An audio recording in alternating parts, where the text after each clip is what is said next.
کبھی کبھی انسان کی زندگی میں ایسا وقت بھی آتا ہے کہ ایک بہت بڑی مشکل اس کے سامنے کھڑی ہو جاتی ہے، جب مصیبتیں پریشانیاں اسے ہر طرف سے گھیر لیتی ہیں، جب اسے لگتا ہے کہ اب اس کے پاس اس مصیبت سے نکلنے کا کوئی راستہ نہیں، وہ مایوس اور نا امید ہو جاتا ہے۔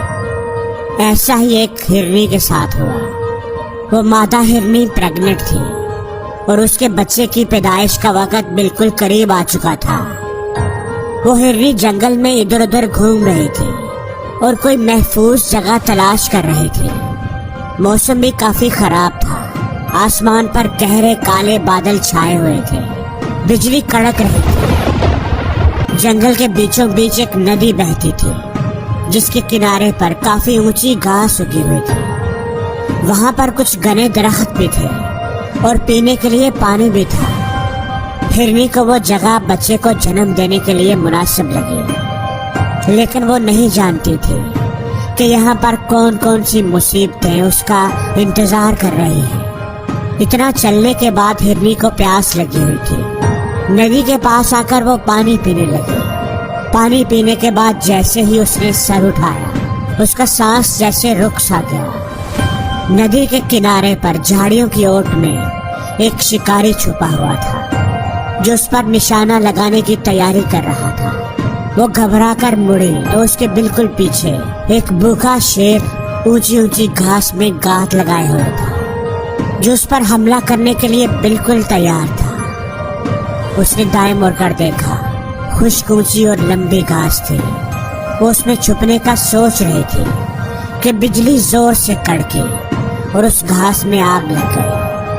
اس کے بالکل سامنے ندی تھی جس کے اندر مگرمچھ تیر رہے تھے، جسے پار کرنا اس کے بس کی بات نہیں تھی۔ اس کے درد کی شدت بھی بڑھتی جا رہی تھی اور چاروں طرف سے موت بھی اس کی جانب بڑھ رہی تھی۔ وہ ہرنی پوری طرح گھر چکی تھی۔ اس کے ذہن میں کئی سوچیں گھوم رہی تھی۔ کیا وہ اپنی جان بچا پائے گی؟ کیا اس کا بچہ اس دنیا میں اپنی آنکھ کھول پائے گا؟ اس کی جان بچ سکے گی؟ یا وہ اپنے بچے کے ساتھ اس آگ میں زندہ جل جائے گی؟ یا وہ بھوکے شیر کی خوراک بن جائے گی؟ یا پھر شکاری کا تیر اس کے جسم کے آر پار ہو جائے گا؟ یا پھر ندی کا تیز بہاؤ اس کو اور اس کے بچے کو بہا لے جائے گا؟ یا پھر وہ ندی کے اندر موجود مگرمچھوں کی خوراک بن جائے گی؟ یہ سارے سوال اس کے ذہن میں گھوم رہے تھے۔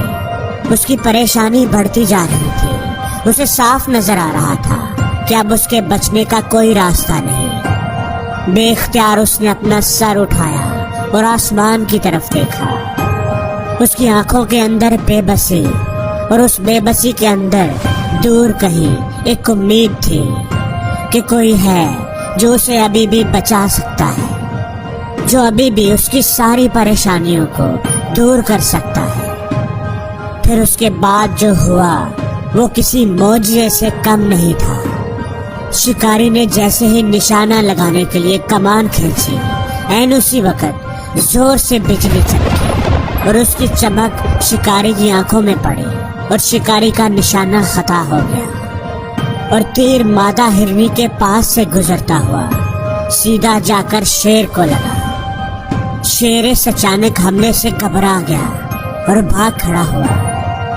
ساتھ ہی زور کی بارش شروع ہو گئی اور گھاس میں لگی ہوئی تیز آگ بجھ گئی۔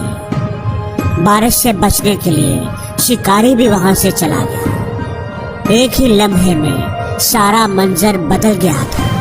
وہ مقام اب مادہ ہرنی کے لیے بالکل محفوظ ہو چکا تھا۔ اس نے آرام سے اپنے بچے کو جنم دیا۔ اب وہ اور اس کا بچہ دونوں بالکل محفوظ تھے۔ دوستو، اس کہانی میں ہمارے لیے ایک بہت بڑا سبق ہے۔ زندگی میں چاہے کتنی بھی مشکلیں آ جائیں، ان سے نکلنے کا کوئی نہ کوئی راستہ ضرور ہوتا ہے۔ تو اس وقت ہمیں نا امید نہیں ہونا چاہیے اور اپنے خدا پر بھروسہ رکھنا چاہیے۔ وہ ضرور ہر مشکل سے ہمیں نکال لے گا۔